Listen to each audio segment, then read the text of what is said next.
I am Alen Stellian, the midlife empowerment coach and the founder of the Thrive Coaching community for women 40 and above.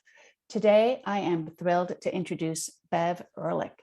As a transformational life and relationship coach, Bev supports you in resolving challenges while simultaneously enhancing the joy in your relationships as intimate partners, family members, friends, and colleagues. Bev shares insights of how your early childhood experiences impact your adult relationships. Through compassionate listening and gentle exploration, those shadows and often painful events can be integrated and healed so you can have the relationships that you long for. Her core passion is educating and empowering you to live with a deeper level of consciousness, authentic expression, alignment, and contribution. She feels honored to listen, learn, and inspire you along your journey. Bev, welcome. I've been so looking forward to hearing from you.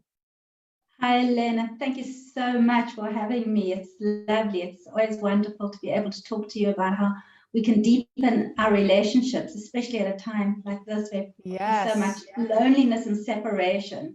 Such an important topic. So I am going to be turning over to you, and I'll actually take myself off camera and I'll come back in when you're done, because Bev is going to just share some of her thoughts and guidance for us. So I am going to turn the mic over to you now.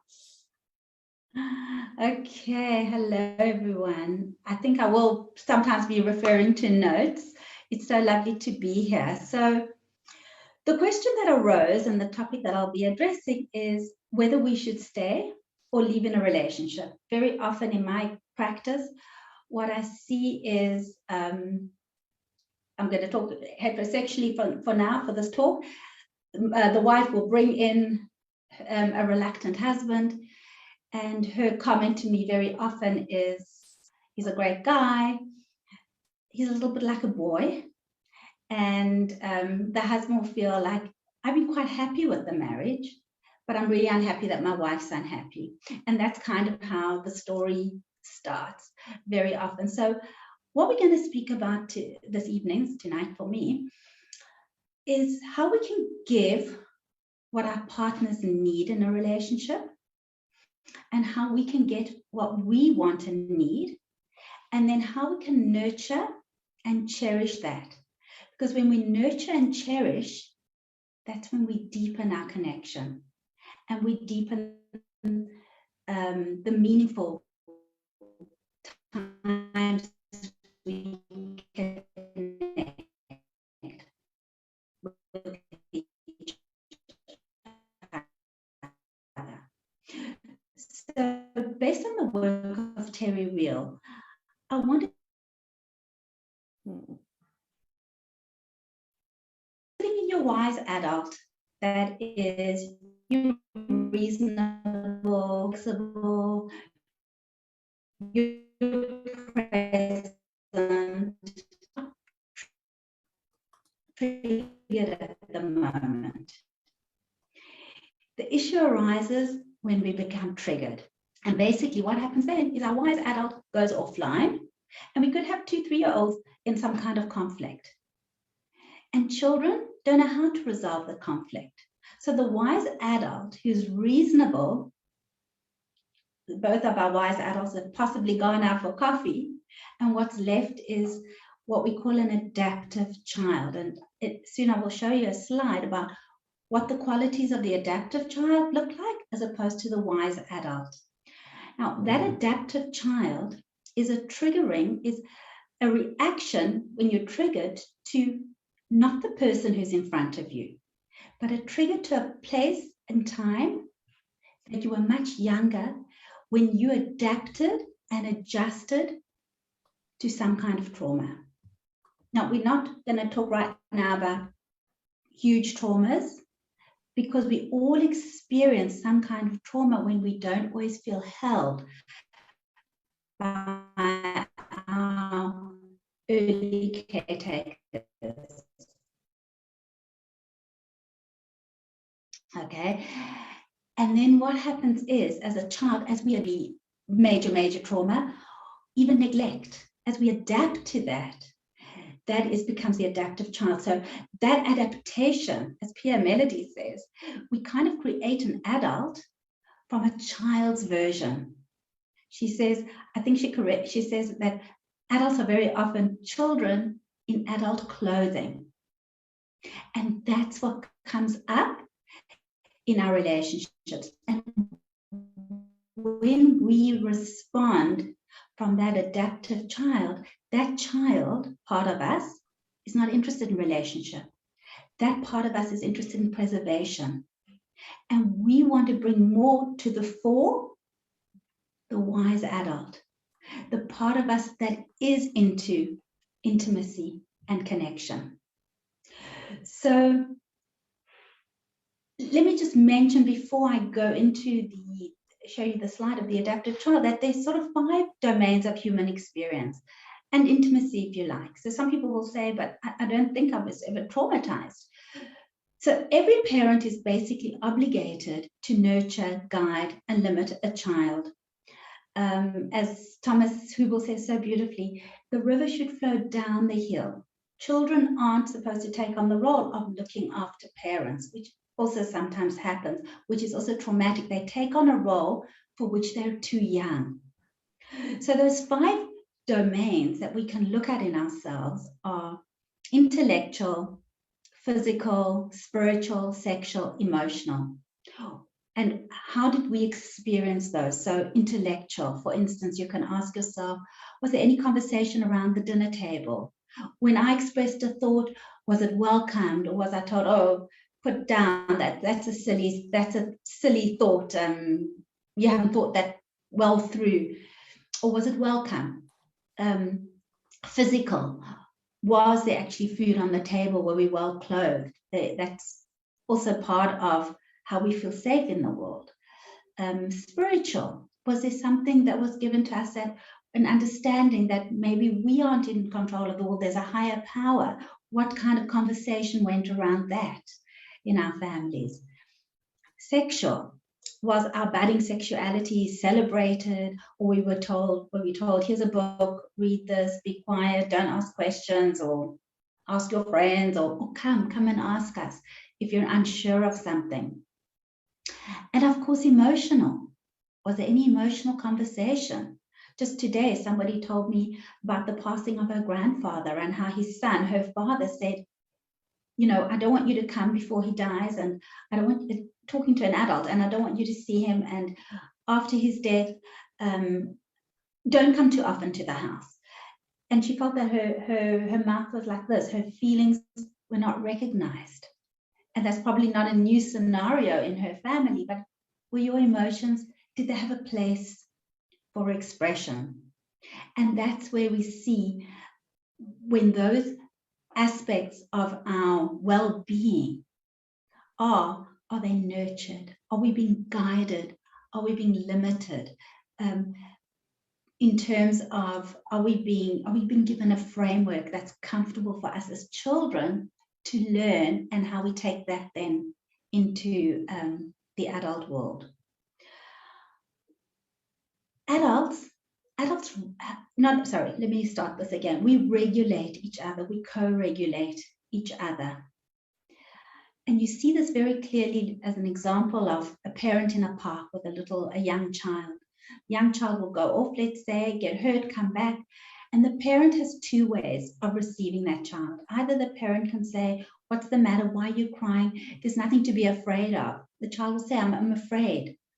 Or the parent can say, come, let's have a look at that together.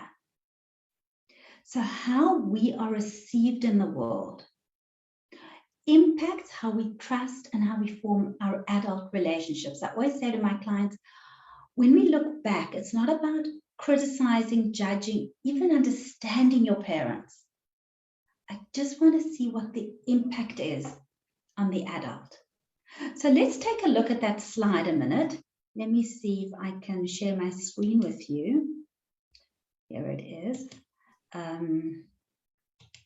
Okay, this is based on the work of Pia Melody and Terry Real. So the adaptive child is black and white. as opposed to a wise adult who's nuanced, perfectionist as opposed to realistic, inflexible as opposed to flexible, relentless as opposed to forgiving, rigid as opposed to understanding, harsh as opposed to compassionate, punishing as opposed to warm, retaliatory as opposed to yielding. The list goes on. Unbridled outbursts as opposed to someone who listens, defensive as opposed to someone who's more open. And why do I share that with you? Because when I say that the adaptive child in us comes out when we're triggered, when we're in an argument with our partner, it's that harshness, that rigidity, that person that wants to protect us and push the other away. There's nothing, and I'll say this slowly, there's nothing that harshness will teach that loving kindness won't teach better. There's nothing that harshness will teach that loving kindness won't do a better job of. That is part of the adult limiting and guiding and nurturing. So how do we move more into our wise adult rather than being this person who reacts, who just wants to either fight, flight, or fix in a triggered moment? So if we even begin to just look at our own way of behaving in our relationships, I think we can quite easily and quite quickly identify, are we the fighting one? We shout and scream and yell because we want to control the other person. Do we flee? We're here in person, but now we've gone behind our wall. You will not access me. Or do we try and jump in and want to fix? That other person is feeling bad and I want them to feel better. You often see that in codependent relationships. So let's see how we understand this us consciousness in a relationship. How can we really look into it? Because I want you to leave tonight with at least one or two practical tools when you consider the question, should I stay or should I leave? Or should I seek support in understanding this and understanding what's going on for us here? So if you look at your relationship as an ecosystem, right, where everything is equal, you're not above your relationship, you're not below your relationship, and you cannot just escape from your relationship. You are part of your relationship and you need your relationship. Very often we tend to take on a passive role in our relationships rather than what can I do to enhance this? And what I'd like you to do is think about your relationship as a biosphere, the place where you live. If you trash your biosphere, if you rant and rave and shout and scream over here, you will get a reaction over here. Your partner will retaliate, punish, withdraw. So together, you will be breathing in the fumes of unhappiness, despair, hopelessness.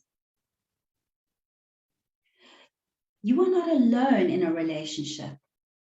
You are a team. We are teams. We create and we co-create together.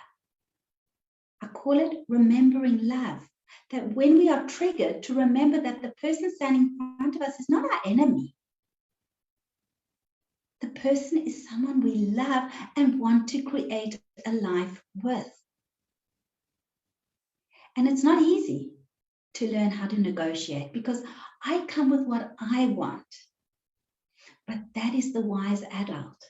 You can say, let me hear what you think of the problem. Because so often I hear, if only my husband were more evolved, if he only had more depth of understanding, then. But there will always be different circumstances. Our circumstances always change. The magic in a relationship is when we can navigate it together. And remember, we're a team. And remember why we're a team. the wise Krishnamurti, I think, I'm not sure if I pronounced it correctly, says, true liberation is freedom from our automatic responses. So I'd like to just offer you a first intervention for this evening. And that is to firstly just notice, when do I get triggered? When do I get triggered? And what can I do to come back to self? And one of the most, it's not easy, but one of the most magical tools I know, and there are several, rather than a losing strategy of I'm going to punish, to say, you know what, and this isn't easy, I'm feeling triggered right now. I'm going to go out of this room for 20 minutes because I'm going to say something that I don't want to say. I'm going to take a deep breath and then commit to coming back. And if you come back after 20 minutes, you say, no, I'm still really angry right now. I'm going to take a day, or I'm going to sleep on this. But always taking the time out, if you can, and recommitting to come back. So if that's just the one tool that you take with you this evening, that will be amazing, to breathe and to just remember to hold yourself tenderly and kindly in the face of the fact that you're human and you're not flawless. So if you can manage to breathe and step away once this week, that's amazing. Next week, you'll do better. If you cannot judge, just notice what triggers you in your relationship and what dance, what movement you can make to make that change. Thank you so much. Okay, let me put it back to both of us. You covered so much ground. I don't even know where to get started with the conversation. And before I do, I want to say hello to Lisa from Los Angeles, Wendy from South Carolina, and Miriam from the Netherlands, who have joined us live. And I have offered to them, and please, ladies, let me know if you have any questions for Bev, because I know she is eager to respond. So first of all, like, you are speaking my language, because I have done so much reading now and so much delving into the complex trauma in particular. And the idea that the way we responded as children to a situation was adaptive. It was a way for us to keep ourselves safe, right? It was smart. That's the whole, the drama of the gifted child, which is a terrible title, but not about giftedness intellectually, but really about the giftedness of a child who understands how to keep themselves safe and how to respond to a situation. And that was, however smart it was back then, how it is not a great coping tool as an adult. And it actually can really, damage our relationships if we continue to respond from that place of, I need safety. This is how I always dealt with this in the past, unconsciously. And so I am now trained in this habit of responding this certain way. So I think that just even understanding that nugget is so critical to understanding ourselves. This came from somewhere, right? The way we react to things, there is a genesis to that. It came from an adaptive response as a child that is no longer serving you as an adult. That is huge for me. Yeah, you put that so beautifully, that it's an intelligent response, but it's kind of it kind of fits in. You and I at either ends of the world. It's kind of like jet lag. We're taking on our carry-on luggage from the States to Israel, and it doesn't fit anymore. It no longer serves the adult. Right.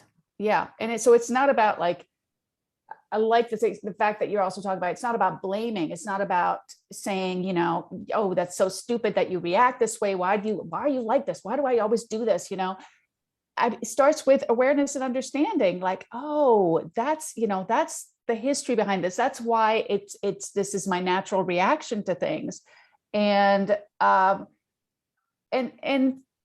think coming from that place of understanding rather than a place of self-flagellation, or I'm so stupid, or I'm so angry all the time, or like, what's wrong with me, is a path to healing.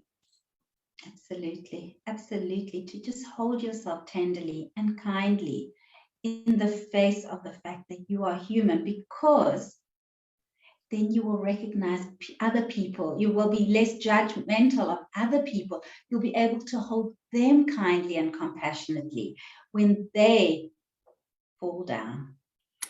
So the title of your talk was whether to stay or leave, but I feel like, I mean, there are instances, and I know this is a very broad topic, and I don't know if you only, if this was only meant to address intimate relationships or all relationships, but there are certainly some relationships that we should not stay in, that are toxic, that are unhealthy, that are not.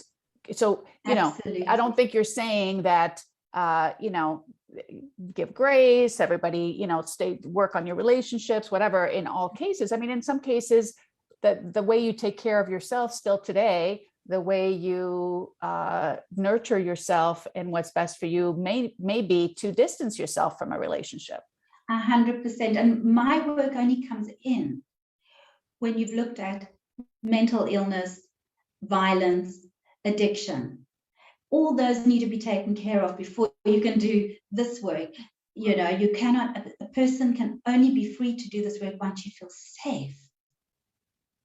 If there's an addiction, we want to address that. Yeah. So for sure. And that's also, I'm so pleased you brought that up, because so often we think that if we ask for something in a relationship, that it means that that person doesn't really love us. But we are entitled to say, and I urge people to say, whether it be the woman or the man, but it's usually the woman, look, I really want us to give this marriage a shot, or this relationship. This is what I need from you. I need you to commit to going to an AA meeting. I need you to commit to going to psychotherapy, to ask for what you want and how you can support that. But you're also entitled to hear from your partner, I can't go to psychotherapy 5 days a week. That's not going to work for me, but I am prepared to go to an AA meeting. And then to acknowledge that and appreciate that. Yeah. But definitely do not think that you may not ask. That's part of, that's a whole nother story about how sometimes we feel we don't have a voice. Yeah. You need to ask for what you want. This relationship is important to me. But if you can't do that, then I might have to leave. Yeah. I mean, sometimes there is an ultimatum there, there is, and that's just fine. Yeah. Yeah. It's Don't not, ever think that that's not okay. Right. So Wendy asks, she says, this all makes sense and tracks with my experience. Bev, is it always traumatic for someone to be the one to end a relationship, or to even consider ending it? Because it was for me.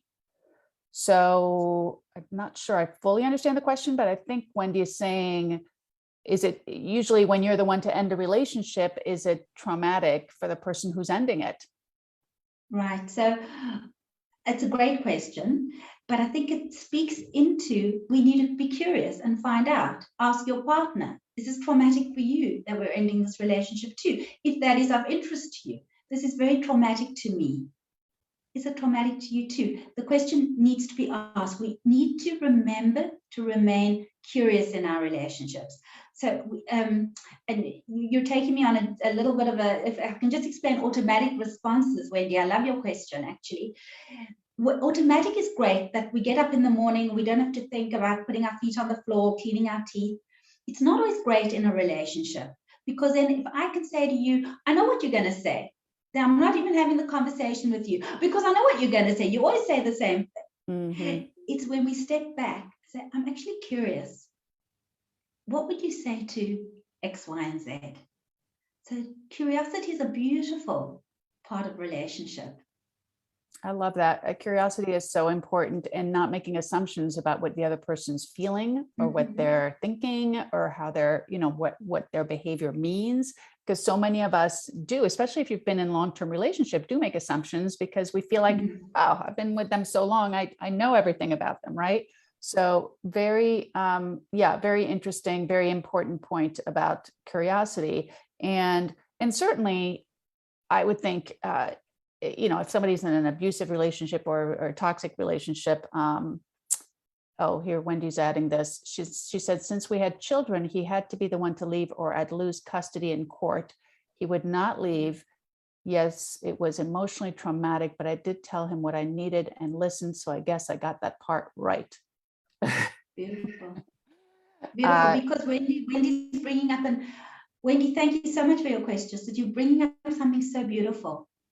Our children are keen observers of our relationships. They're keen observers. So when we heal our relationships, when we heal ourselves in relation, that is important for them for the next generation. We've received burdens and gifts from the generations before us, and we can decide whether we pass them on or how we pass them on. Oh my God, don't even get me started on intergenerational trauma. That's another thing I've looked into, and I think is fascinating work. And honestly, I feel freeing in some respects to understand that it didn't all start from here. There's stuff that we carry epigenetically, genetically. It's just that's a whole other subject, like you said. So I mean, there's so much here. And I think a serious relationship, a long-term relationship ending, whether it's a marriage, an intimate relationship, even a deep friendship, it can be very traumatic. I mean, it's a big ending in your life. So, it's not going to be easy. And but that idea of, making sure you prioritize your needs and the needs of your children in that case as well. It's so important if the relationship really is not healthy and is not sustainable and is not a good ecosystem, as you described it. Right. And I always like to take out those words easy and difficult, because nobody gave us a rubber stamp at the beginning of life. This is going to be easy. And then, you got a raw deal. It's tremendously challenging to leave a relationship and end a relationship. And I encourage people to either take professional support, a good friend, somebody that you can unburden onto, somebody that you can help give you clarity, shed light on what you can't see, because it is tremendously challenging. And I really like the practice that you gave everybody too, about if you're getting triggered, it's so easy to react in the moment. It's so easy to say something that's going to be hurtful, that you're going to regret later, that's going to come back to bite you, that your partner's going to keep bringing that time you said this, so much healthier for the relationship and for yourself, for you to be able to take a breath, like you said, and say, I'm feeling triggered right now. I need to take a little walk, whatever. I will come back, because that is the challenge. It's don't just flee and then never raise this again. And now there's resentment is building inside you, right? Now there's this stuff and you're not addressing it, and it's in the space between. So, and then committing to coming back and having the conversation when you have calmed down, when you've had time to process, time to think this through, time to feel whatever you need to feel, and then come back. So I love that. But it's like you said, it's hard. It's something that takes a lot of practice, because boy, is it so easy to react. Exactly. Yeah. So like so many things though in life, they take practice. And we think we're often very passive in our relationships. Yeah. But let's get more active. Let's ask for what we want. Let's ask how we can support our partners in giving us what we want. And then let's ask the question, what do you need? Because that's what the cherishing piece is. Yeah. The other piece that came up for me though was that I feel like it takes two to tango. You need the other person to be open to this new way of communicating. If your partner's always going to be reactive, always going to, you're always trying to get curious and kind of step away. And I mean, I feel like, how do you handle it if the other person is not open to this new type of communication with you, and you're the only one who's trying to bridge this gap, who's trying to not react, who's trying to step away and come back, and your partner's just not really interested in this and just wants to continue the old way. I mean, that's a big disconnect, I would think. That's a very big disconnect, and it's a great question. What happens if you don't have a partner in all this? That is where you want to speak what's going on. You want to say, I noticed when we fight, let's just say we're going for 5 days. Would you be willing, because I've been willing, would you be willing to read a book with me, go on a course with me, speak somewhere, because I believe we could be enjoying each other so much more. We could come back so much quicker from an argument. It hurts me that we fight so much, because I want you to remember love. We are not enemies, but we behave sometimes like we hate each other. Yeah, that's a really good point. I mean, I like, taking them back to the basics here of, we love each other, can we work on our relationship? There's this piece here that causes difficulty between us, that causes us to really get stuck in this bad place. I want to improve that. Are you with me? Can we be a team on this? How can we work together on this? As opposed to it being a one-way street where you're trying to, have new ways of responding and communicating and whatever, and you're basically hitting the same brick wall every time, or the same non-changing behaviors. That would be frustrating. Exactly. And part of that is also the patriarchy that we still live under, where women have been put into the 21st century. We've crossed a line where we can do what men do. And now we also want a long-term relationship of intimacy when we come home at the end of the day and managing the children. Men are also more into helping, of course, in the family, but we're not necessarily raising boys to be connected men, because we still think that vulnerability, emotions, are weaknesses, or are seen as feminine qualities. Male qualities are intellect, strength, right? So men's voices have also been cut off because they don't know how to maybe get in touch with some of their emotions.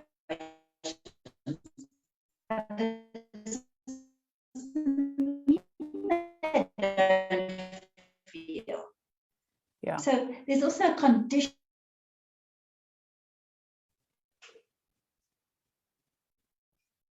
Yeah, no, I mean, and I want to comment, Wendy says, in the Christian faith, having very different goals and values from your spouse is called being unequally yoked.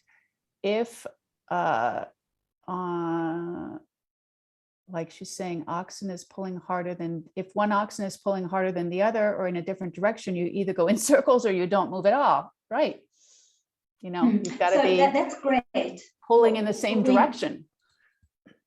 And you don't always have to be, Wendy. There's always a morning in a relationship. There's always something that you don't get. And it could be something as big as religion, or religious into Trump, and I don't know the others into politics, right? One's a vaccinator, one's an anti-vax. The question is, are you going to argue about who's right and wrong? Because that has no place in a relationship. Do you want to be right, or do you want to be married? What's the bigger picture here? So you don't. How do we navigate this together? Because there'll always be those questions. How do we manage this? This is what I want. This is what you want. It's not just going to disappear. Yeah, love it. Needs to come out into the open. What do I want? What do you want? Well, that's remembering the relationship is bigger. Yes, I love that. And I think this is a great place to wrap it up, because you have just left us with so much to think about, and kind of a new way to think about relationships. I like the idea of it being a biosphere, and something that this is where we live together, and how can we create the best ecosystem for our marriage. And how can we be pulling together for a better relationship? And sometimes that's not gonna be possible, but Exactly. Sometimes you it's know, not. you do what you can if the relationship is viable, and sometimes you gotta, you can't make it work, and then it's like, okay, how to separate in the best way possible for yourself and for your As family. respectfully as possible, and Yeah. to always ask yourself, what is my contribution? So that even if you Yes. do end a relationship and because you want to go into another one, what can I learn Right. about myself?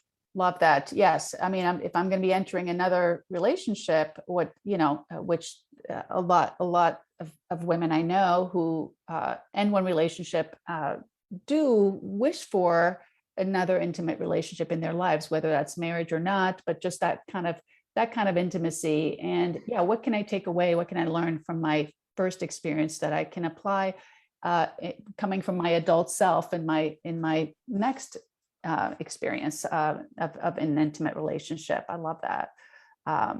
Well, this has been so interesting, Bev. I did want to mention to everybody that Bev has a wonderful offer for us, and that's I'm calling it a relationship clarity session. She's saying, get clear on what you want from your relationship and book a call, a no obligations call with Bev. And I'm going to add the link to Bev's website as well as her booking site for you to book that call with her. So I will do that. And I'm just so grateful to you for spending some time with us today. And I am grateful to all the wonderful ladies who showed up live with us, and hope that you got a lot out of this, because I certainly did. And don't forget to check out the links I'll be adding on this talk. And if you enjoy these videos, please watch for more. Until then, be well and stay safe, everybody. And thanks again, Bev. Thank you very much. Bye.